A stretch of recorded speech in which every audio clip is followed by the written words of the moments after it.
Mama, voiam să-ți spun că eu sunt bine, deși mi-e atât de dor deja de tine. Mi-au pus aripi albe și nu negre, cum printre voi unii ar crede. Aici, printre îngeri, se tot vorbește că pe pământ durerea nu se mai oprește. Și sunteți mulți acum ieșiți în stradă, ca alți copii ca noi să nu mai ardă. Sunt îngeri mulți și acolo jos ești tu și tata și tot ce aveam eu mai frumos. Nu vrem să mai moară mama și alți copii rămân prea puțini tineri printre vii.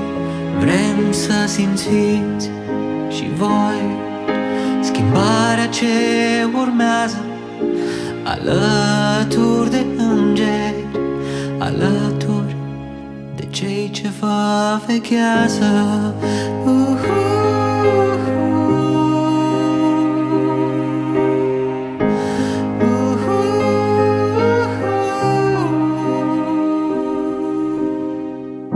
Mi-a ars doar trupul vineri seara, cum ardeți voi de atunci, lacrimi și ceară. Aș vrea să-ți ofer tot ce tu mi-ai promis, să pot schimba destinul din cum el a fost scris.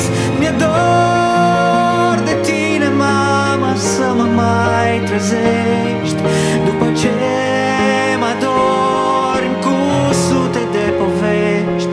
Mi-e dor de tine cum ție știu că ți este. Aș vrea să te mângâi și să-ți spun, a fost doar o poveste. Vei rămâne în gândul meu. Te voi păstra în suflet, te voi iubi dincolo de moarte atât de mult. Atât de mult, atât de mult, atât de mult, cât orice înger poate.